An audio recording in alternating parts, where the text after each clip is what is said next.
आप लोगों ने कहीं भी देखा हो तो दो चीजें आपको हरदम उगती दिखेगी कहीं भी।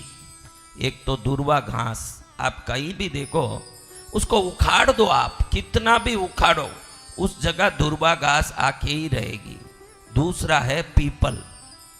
पीपल आप देखेंगे तो कहीं भी पीपल उगता है तो वो उगने के लिए व्यवस्था नहीं देखता, खुद उस दीवार को तोड़ देगा, मकान को फोड़ देगा, लेकिन खुद की जड़ों को मजबूत करके बढ़ता जाएगा। ये पीपल का स्वभाव है। वैसे ही दूर्वा का स्वभाव, आप दूर्वा को देखिए, चाहे जितनी कोशिश करो आप निकाल के साफ करो, उसके जड़ को निकाल दो वो आके ही रहेगा। इस दूर्वा के बारे में बहुत महिमा, बहुत विशेषता बताई गई है।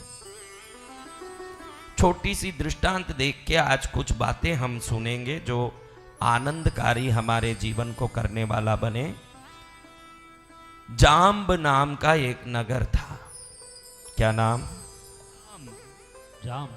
अभी कल का नाम पूछूं तो आज आपको याद नहीं होगा, कल जो सुना आज याद नहीं होगा, फिर भी हम बोलते रहते हैं क्योंकि बोलना हमारा स्वभाव है, सुनना आपका स्वभाव है। दोनों अपने अपने काम करते रहें। जी भगवान।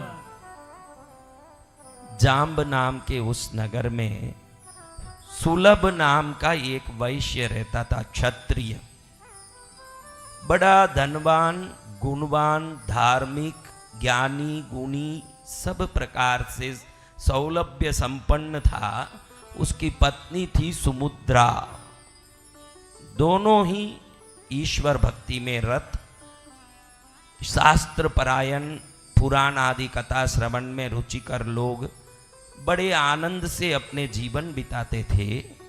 एक दिन सुलभ और सुमुद्रा दोनों बैठ के किसी शास्त्र के चर्चा में लगे हैं। उसी समय एक मधुसूदन नाम के ब्राह्मण का उनके घर में प्रवेश हुआ। ये ब्राह्मण बहुत समय से भूखे प्यासे और वस्त्र से भी मलिन, दरिद्र, इस घर में कुछ मिल जाए ये इच्छा से अंदर जैसे ही आके भिक्षाम देहि कहने लगे।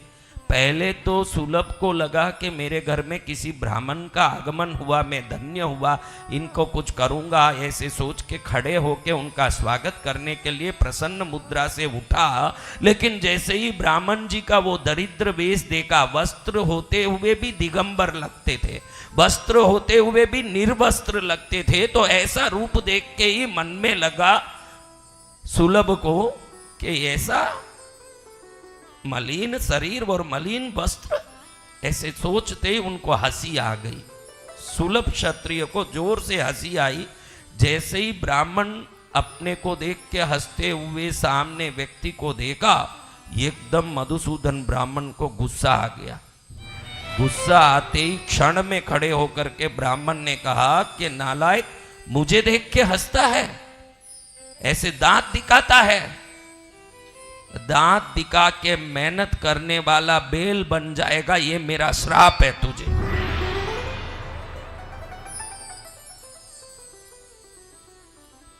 जैसे ही इसने श्राप दिया, श्राप को सुनते ही पति पारायणा सती सुमुद्रा के मन में एकदम गुस्सा आ गया कि अचानक घुसा और कुछ मांगने घुसा हुआ ये व्यक्ति मेरे पति को बेल बनने का श्राप दिया।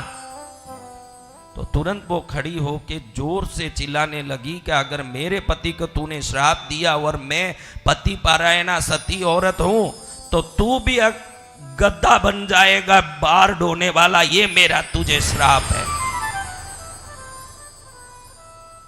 पति को क्या श्राप मिला बताइए? ब्राह्मण को क्या श्राप मिला?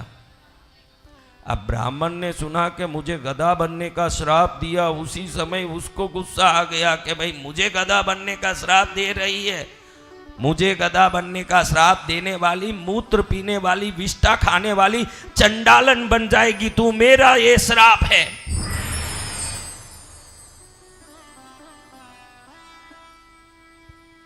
तीनों आपस में एक दूसरे को श्राप देके शांत हुए।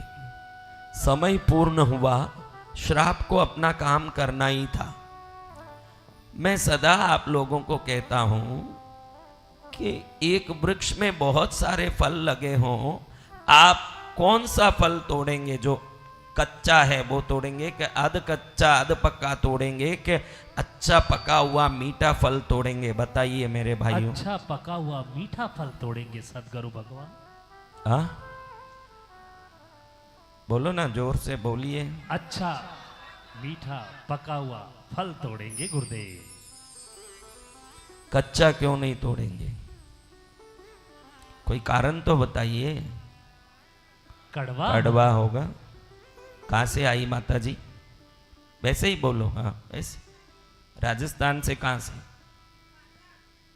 भादरा अर्जुन गांव से।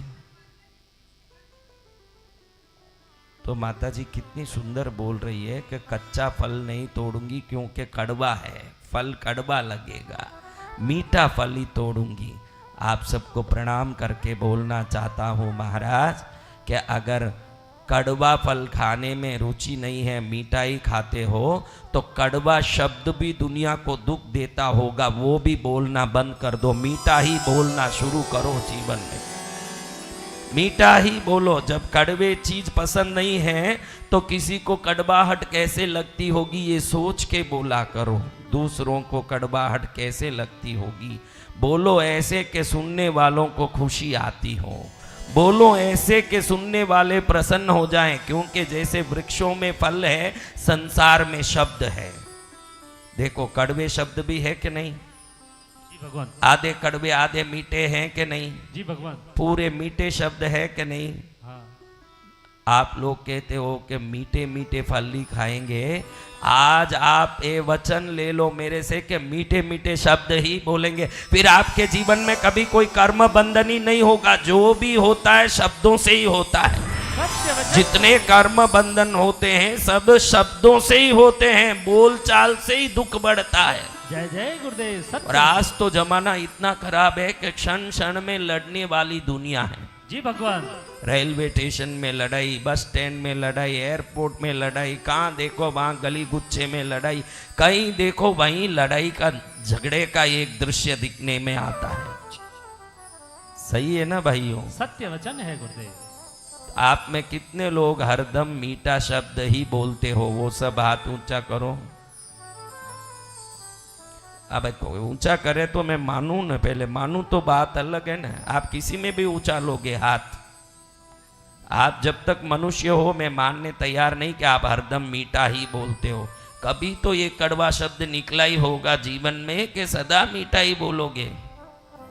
अपने आप को मेरे सामने उत्तम क्यों साबित करते हो? उत्तम बन जाओ तो काफी है, साबित करने की जरूरत नहीं है। जय जय गुरुदेव। आप उत्तम बन जाओ तो काफी है, कोई साबित किसको करना है? जो ज्यादा हाथ ऊंचा करता है वो सबसे नीचा आदमी है, मैं ये मानता हूं। जो ज्यादा हाथ ऊंचे करते हैं वही सबसे खोटे हैं।